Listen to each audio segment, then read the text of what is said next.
Good morning to all of you. I am Dr. Neetu Galo, working as Assistant Professor in St. Andrews Institute of Technology and Management, Gurgaon. I am from the Applied Science Department and I am taking the subject of chemistry. Today, the topics which are covered in this lecture, that is the NMR spectroscopy, continue. And this is our 27th lecture. So, so let's start our topic, that is the NMR spectroscopy. So this lecture is the second, we can say that is the second part of our NMR spectroscopy, because the previous lecture is the introduction and the process and mechanism of the NMR spectroscopy. And in the um, previous lecture, we have discussed about the general introduction of the NMR spectroscopy. And here we know that NMR is stand for the nuclear magnetic resonance. Okay, and it is also called as the 1H1 nuclear uh, magnetic resonance also. Okay, because in this uh, NMR spectroscopy, we have studied the proton nuclear magnetic resonance. Okay, so in our previous lecture, and one more thing that that we are talking about the nuclear spin also, and uh, in the nuclear spin, so we know that the just like the electron, the nuclei can also spin, and but it spin थोड़ा सा वो अपनी axis से tilt होकर के rotate करता है, spin करेगा. So, so that the like the electron, so each proton or the neutron is assigned spin quantum number that it is equal to the 1/2. And in the nuclear spin, we have already discussed about the that if the for the nuclei in which the sum of the proton and the neutron is even, as well as the number of each of them is also even, or we can say that the mass number as well as the atomic number is even. So I, the value of I is 0. Okay, and when the nuclei in which the sum of the proton and the neutron is even, but the number of proton is odd. It means that is the mass number is even, but the atomic number is odd. Okay, the nuclei spin is the integral, and the further nuclei in which the sum of the proton and neutrons is odd, so that the mass number is odd. So the I is always the odd integral multiple of the 1/2. Okay, so that is the 1/2, 3/2, 5/2, 7/2, or etc. So these are the nuclear spin, or we can say that here we can reach the conclusion that if the value of I is 0, so it do not possesses the magnetic moment. Okay, and they are the non-magnetic, hence they do not absorb in the in NMR. So this is the nuclear spin we have all discussed in our previous lecture, and after that the nuclear spin we have discussed the absorption theory of the NMR also. So that now that is the we are going to the that is the interpretation of 1H1 NMR spectra. Okay, so here the recorded NMR of a substance give the following information. First is the number of signal, second is the position of signal, third is the relative intensity of the signal, and fourth is the splitting of signals. That is the one more thing is that is the spin-spin coupling also. So that now we are discussing these topics about one by one. So when we talk about the interpretation of the NMR spectra, so that means they're the simplest type of the NMR spectra are those which involve absorption of radiation by hydrogen nuclei only. And this is because the hydrogen atom has the smallest spin quantum number we know, that is a 1/2, and hence it would require only one absorption frequency.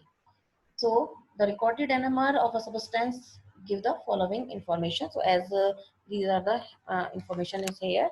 So firstly, that is the number of the signals. So in the number of signal, here it indicates that the how many different kinds of proton are present. Okay, or we can say that the different chemical environment is here. So number of signal. So here the number of signal in the spectrum indicate that about the various types of the proton present in the substance. For example, if two peaks are seen in the NMR spectrum of a compound, so then these are the two types of the proton in a compound.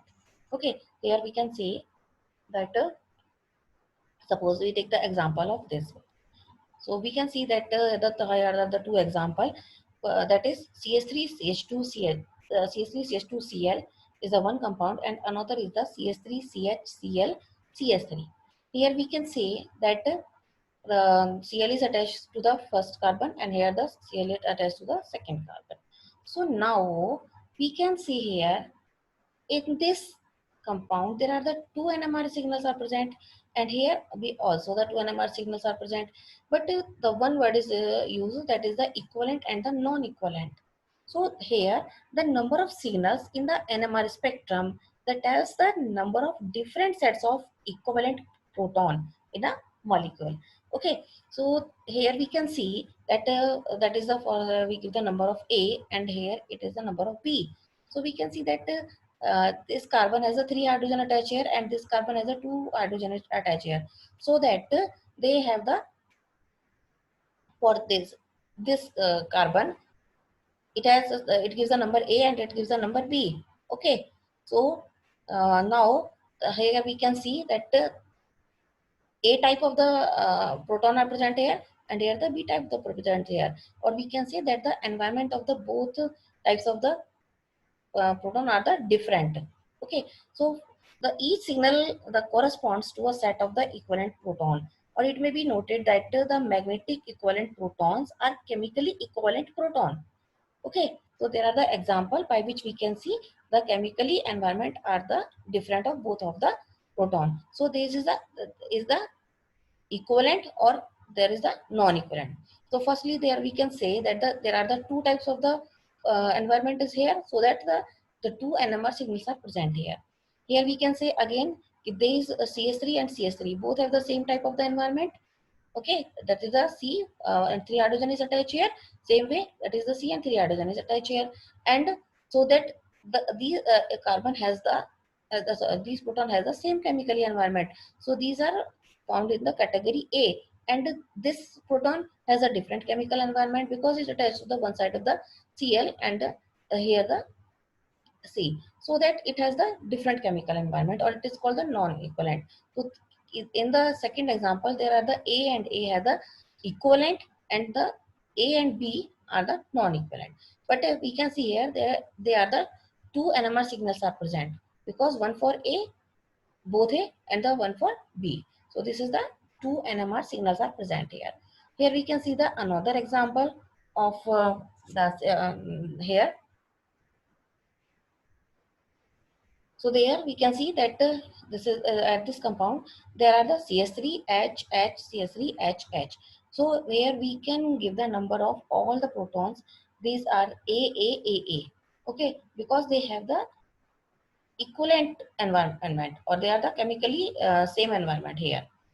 And when we see that the CS3 and CS3, so they both have the same chemical environment. So there are the only two signals are present. Okay, one for the all A and one for the B. Clear? So now the come to the next. There we can see that here the CS3 and it gives the number A. We can denote as the A environment. Then here the H and H. So here we can say these are the A, the C, and these are both they have the same environment. These have the same environment and these have the different environment and these have the different chemical environment. So we can see here the A have the different chemical environment, B proton has another different chemical environment for itself, and C both C have the same environment and both D have the same environment. So there are the four NMR signals are present here. Okay, so this is the first point, that is the number of the signals. We can find the number of signals here. Okay, now come to the second point, that is the position of the signal, or we can say these are the peaks.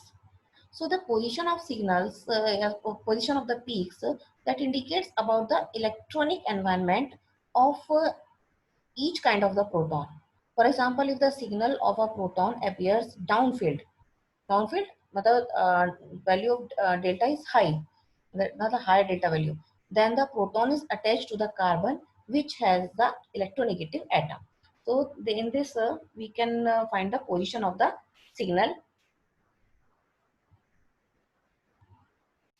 In this, this is the position of the signal, or the one other terms is here, that is the chemical shift. So the position of the signals in the spectrum, that help us to know the nature of protons. It may be aromatic, it may be aliphatic, or it may be the acetylene, so other. So the adjacent to the some electrons attracting or electron releasing groups, etc. So each of these type of the proton will have the different electronic environment, and thus they absorb at the different applied field strength. So here we can see that the separation in the position of the spectrum signal of hydrogen atom is different chemical environment from that of the reference compound.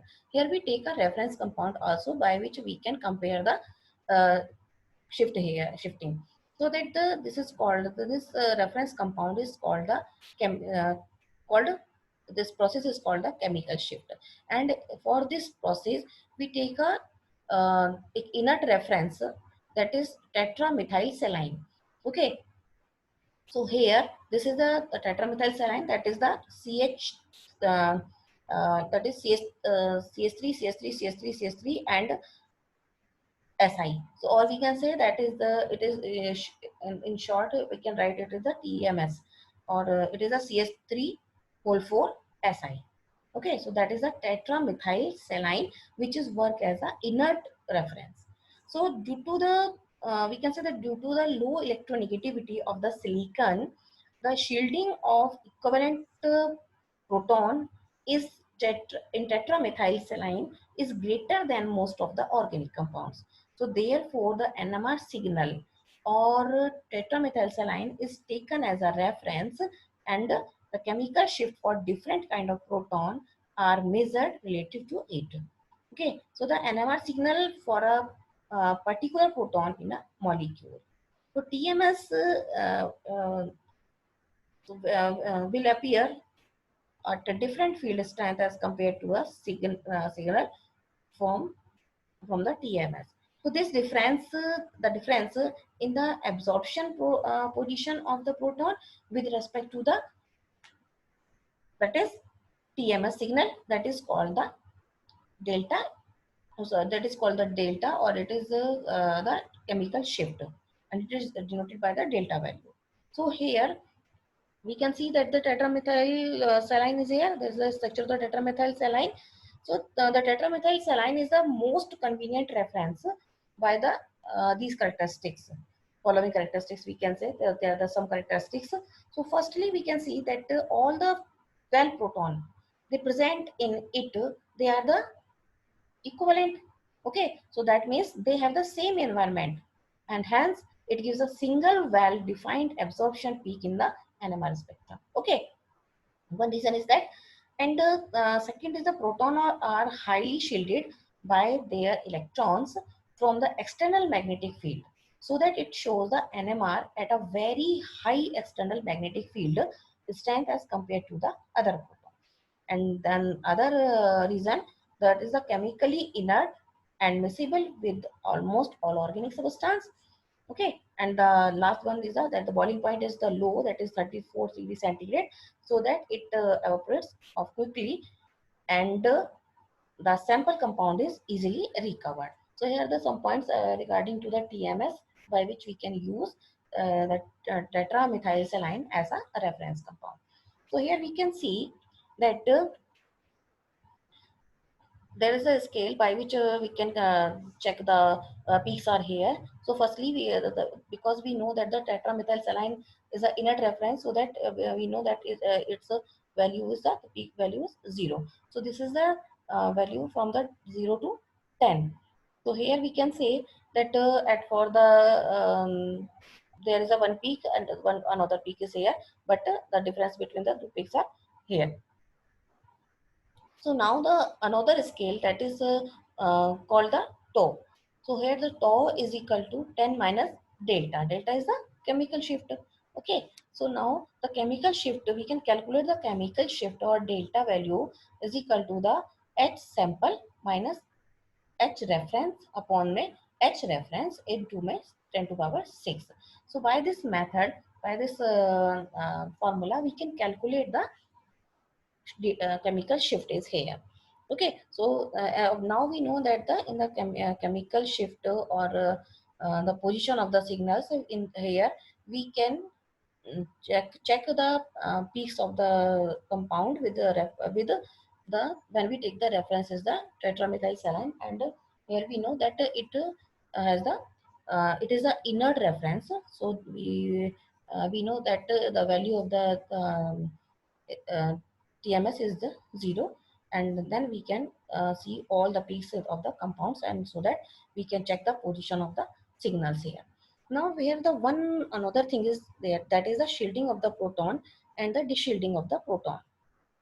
It is an important part of the chemical shift.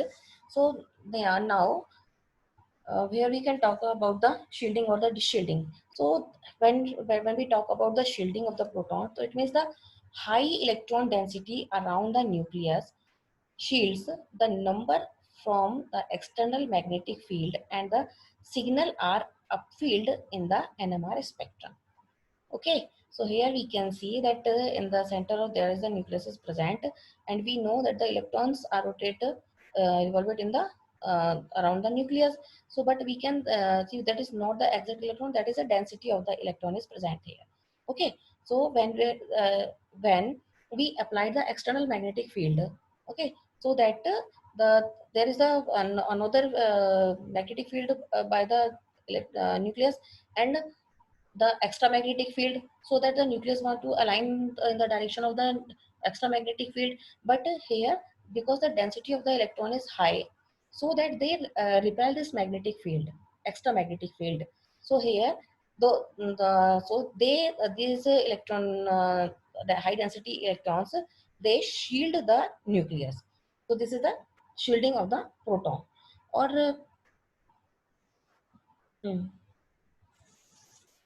Or in another type, we can say that when a molecule is placed in the magnetic field, its electrons, we know that the electrons circulate and they produce secondary magnetic field also.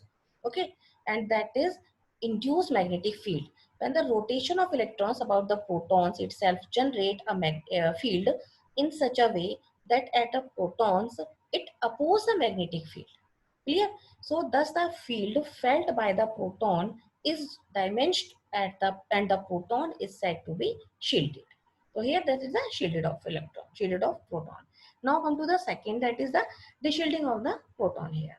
So here the second type of the deshielding of proton, here the lower density lower electron density around the nucleus that deshields the nucleus from the external magnetic field, and the signals are downfield in the NMR. So we can see here there are the short peak, or that means that is the downfield, and it is the high peak, so it is the upfield, the upfield. So here the external magnetic field and the signals are downfield in the NMR spectrum. Here we can say that the density of the electron is very low, so that they cannot shield the nucleus. So this is the deshielding. Okay, so that is called deshielding of the proton.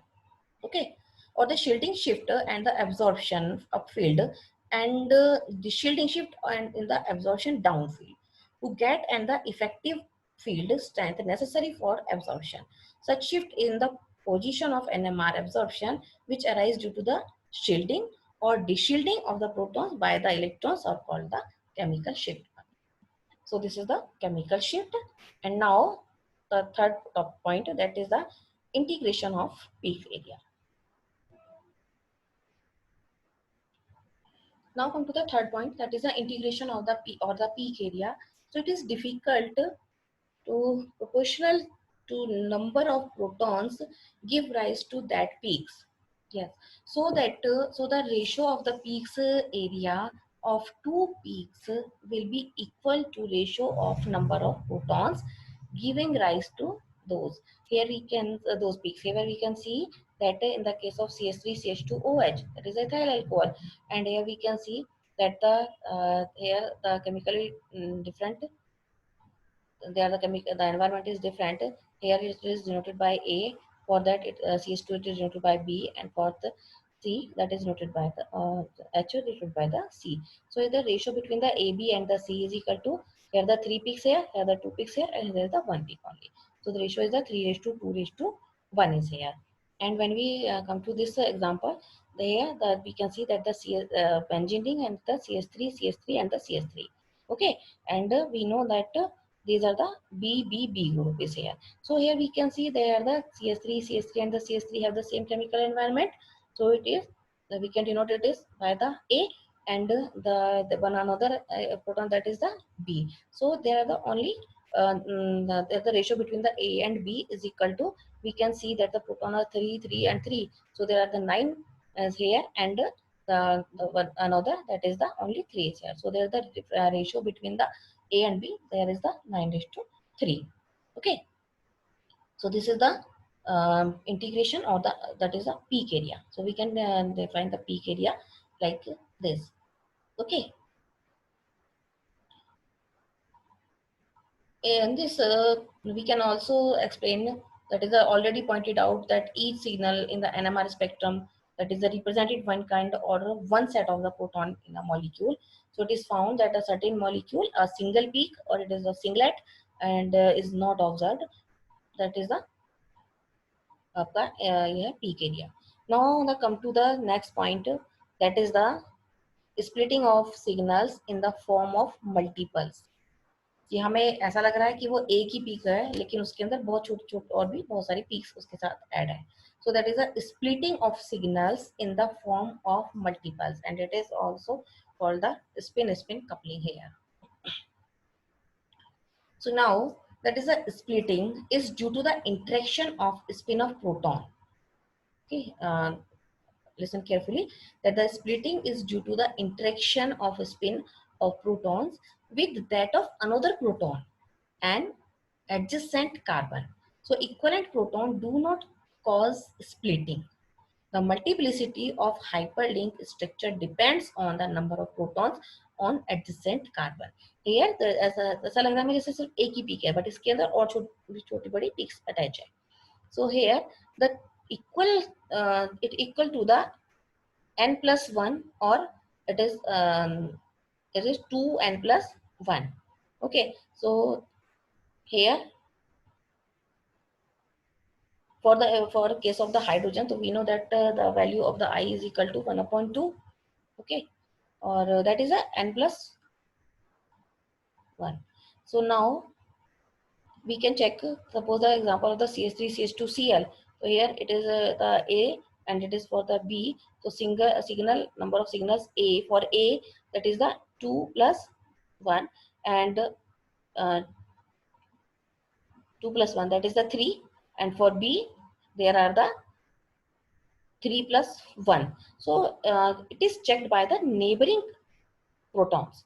So suppose we talk about the B proton, so that there we can see that here are the 3 protons are present. So there is a 3 plus 1. So it is the quadrate. And for the CS3, we can see here that the adjacent carbon as a 2 proton is here, so that it is the 2 plus 1 is the 3. And another example, we can see that is the CS3 CH2 CH2Br. So here are the A, B and the C here, Br. So A has for A there are the 2 protons are here, so that it is shows the 2 plus 1, and it is the 3. For B, that is the, for B there are the 3 protons of here, and 2 are the here this side, that is C. So that there are the total are the 5 plus 1, that is the 6. and for C there are the 2 plus 1, that is the 3. Okay, so this is the um, spin coupling here. Now, so now we can see that the splitting of the signal is due to the different environment of the absorbing protons, not with respect to the electrons, with the but with the respect of the nearby protons. Okay, or the protons attached to the adjacent carbon. So, okay. So that it is important to remember that no splitting is caused by the in these cases, such as the firstly when all the protons in the molecules are equivalent. So, and for example, in case of the cyclobutane and the benzene, etc. And the second is when the set of equivalent proton do not have the another set of proton attached with the adjacent carbon atom. Okay, and we can check the if we the number of peaks area ratio. Suppose the one so that it is the here is the only single signal, and the ratio is a 1:1, so it means a doublet, and the ratio is a 1:2:1, that means a triplet, and the 1:3:3:1, so the quadret, and then the quintet and the sextet, etc.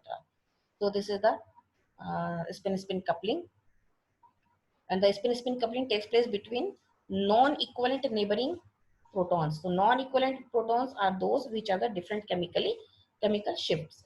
Okay, and here we can see that the multiplicity of the multiplet is given by the number of equivalent proton in the neighboring atoms plus one. So here we can see that is the rule is equal to n plus one rule, and the equivalent nuclei do not interact with each other. So the 3-methyl proton in the ethanol cause splitting of the neighboring methylene protons. So they do not cause splitting among themselves. And the coupling constant is not dependent on the applied field. So multiplets can be easily distinguished from closely spaced chemical shift peaks here. Okay, so now come to the next very short topic, that is the coupling constant, that is noted by the J. And here that is a distance between peaks in the multiplet is called the coupling constant. And it is measure of the effectiveness of spin-spin coupling, and it is expressed in the cycle per second. So here we can see that if there is the same here, so this is the coupling constant is here. Okay, so now that is the all topics which are related to the NMR spectroscopy, and or we can say that is the 1H1 NMR spectroscopy. And in this topic, we in this all topic in the both lectures we have discussed about the NMR spectroscopy, that there are the introduction and then the absorption mechanism, and then there are uh, the interpretation, and then here are some short topic that these are the spin coupling and the chemical shift, and um, the shielding or the deshielding effect. So these are the important terms which are related to the NMR spectroscopy. I repeat the sum, that is a chemical shift in the short. So it is a difference in the resonance frequency of a given proton compared to the that of the methyl proton of the TMS under experimental conditions. It is dependent on the operating frequency of instruments, but depends upon the name of the solvent. And the shielding effect, when the effective magnetic field experienced by the nucleus is less than that of the applied field. So the nucleus is said to be the shielded, and signal appears at upfield, so that lower value of delta. And the deshielding effect, when the effective magnetic field experienced by a nucleus is more than that of the applied field, then the nucleus is said to be deshielded. A deshielded of proton is caused when it is surrounded by the electronegative group or atoms. For such proton, single appears at downfield, that is higher value of delta. Okay, so these are the topics which are already covered in the NMR spectroscopy. Now I stop my lecture, and for any doubt or query can contact with me. Thank you.